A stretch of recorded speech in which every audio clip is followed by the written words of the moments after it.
Good morning, folks. 3, 2, 1. Well, good afternoon, folks. It's right on the noon hour here, and I just got back from Grand Prairie. I didn't have much on the books today. As you can see, it's pouring rain. And the wife was like, "What are you doing tomorrow?" And I said, "I don't know, like nothing." She's like, "Okay, perfect. Go to Grand Prairie and pick up a futon for the cabin." So I had to load up the horse trailer, load up the kids, make a quick round trip into Grand Prairie. And of course, it's, like I said, bucketing down with rain. The reason for the horse trailer was specifically that, so that no rain got on that futon. Well, this is when I discovered that the roof of the horse trailer doesn't hold water. Not in this kind of torrential downpour. So the futon's probably, the mattress for sure is wet. So I'm going to pull the trailer into the shop here, which means I gotta get poor old Yeller's gotta go out to the outside, sleep outside for a couple hours. But that works out good. I'll bring the trailer in. I've actually got to fix a couple of marker lights, and there's a piece of trim that's kind of flapping in the wind. So a cold, wet, miserable day. Be a good day to spend in the workshop and still be productive, but not be drenched to the undershorts. You run, Charlotte? All right, let's go. You can run faster with me. It's a good thing too. Made it into the workshop safe and sound. Charlotte's gonna have an ice cream treat, and I'm working on tearing this light off the fender. I already got the other one fixed, and you can see that's replaced there. I've got the red on the back, the orange on the front. When I went to Princess Auto, I could not find the dual function marker light slash, well, I guess it's just a marker light, dual color. It's got to be red in the back and orange in the front or on the side for Canadian traffic laws, but I couldn't find that. So thankfully both side lights, this is one I pulled off. The red marker was still attached, but the orange ones were blown completely off, because of course that's rocks and stuff from our vehicle and oncoming traffic and everything hits that front piece. And I don't know if it actually like blew it apart or if it just hit it and it just popped off and disappeared, and the guy doesn't know. But of course immediately the light bulb gets smashed out of there. So anyways, that's what we're throwing on. And of course it's like I said, what I found was they're signal lights is what they are. Marker lights slash signal lights. So they've got two wires that come down. So I've just tied those two wires together. And then of course it grounds through contact to the trailer, the fender wall, and it'll just be brighter all the time. It'll just be brighter, and there's nothing wrong with that. I could probably attach just a single wire and then just clip the other one off, and put a little bit of silicone or electrical tape or something like that on there. But yeah, whatever, a little bit of extra light never hurt anybody. So I'll tie them together, and then we'll be in business. We got our light installed. We're just gonna go ahead, pop that cover off of there.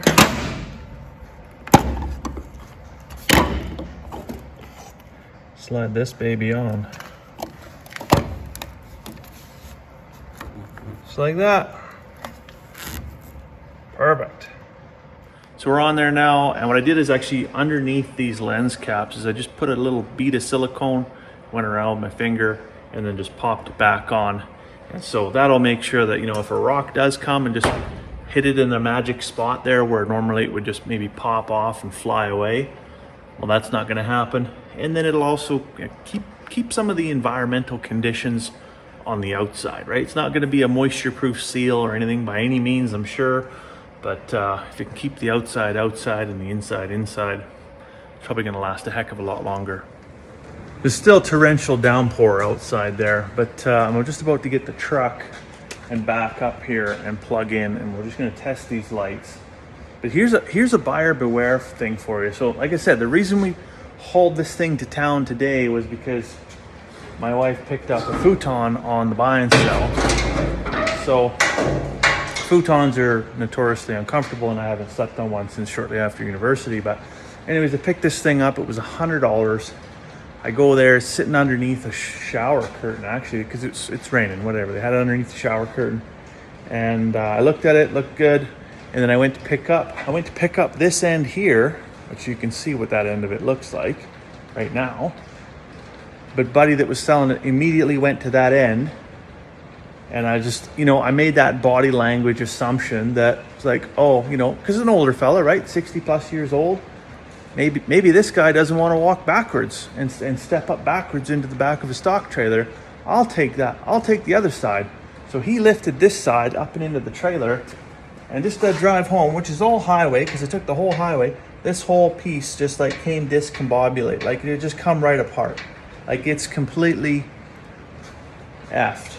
So now I guess I can't be an auto mechanic. I guess I'm gonna have to do one hat off, another hat on, and just suddenly become a carpenter. So I'm gonna have to dismantle this futon. Thankfully it's wood and not just one of those cheap shitty metal ones. So a guy should be able to fix that fairly easily. But it's like, what? Like that should have probably just gone straight from the trailer court and into the fucking dump. But no, there it is. Buyer beware. That's what you get. Buyer beware. He's backed up, didn't connect the hitch or nothing there, just plugged the lights in. Hey, look at that. We got light. We got light.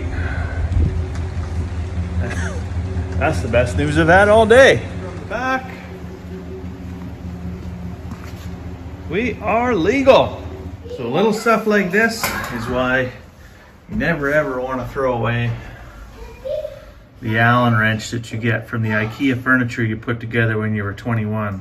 That is, of course, until you turn that thing into a piece of cast iron artwork.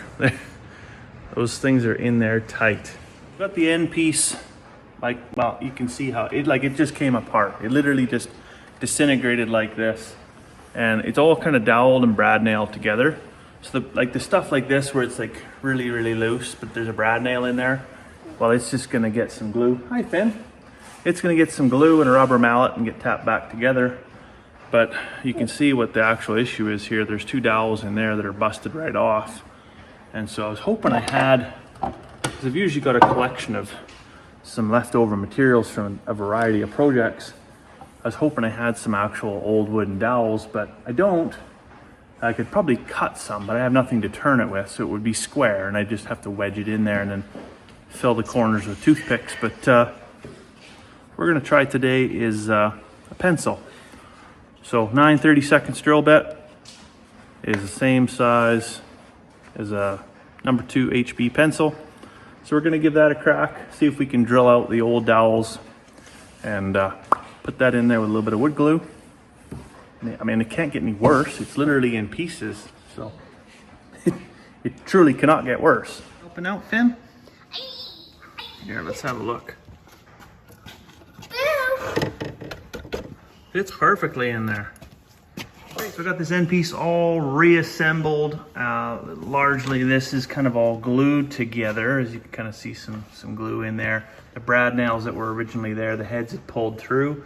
So I'm gonna fire up the air compressor, and then I'm just gonna toenail in from the bottoms, and the same on this side.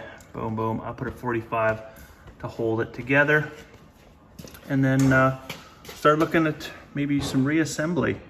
I'm gonna say, if you ever have the opportunity to dismantle a futon, whatever your inspiration may be, don't do that. Just put it in a trailer just like this and drive it straight to the landfill and kick that thing off the trailer as far as you possibly can and just drive away.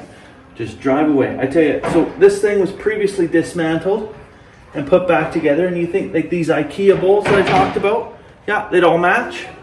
No, this bottom one down here comes from a different piece of furniture entirely. And so it has a different thread pitch.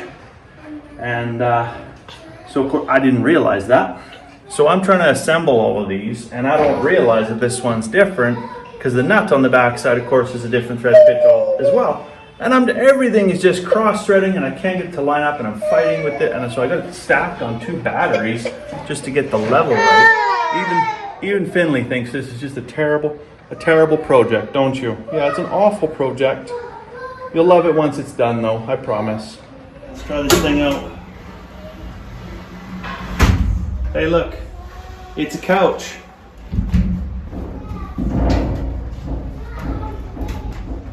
However, I don't know how these stupid things work anymore. Anyways, it's going to convert to a bed. Maybe if I try from the middle. There we go. There. It's a couch, it's a bed, it's a piece of crap, but it's in one piece. Anyways, on that note, it is still bucketing down.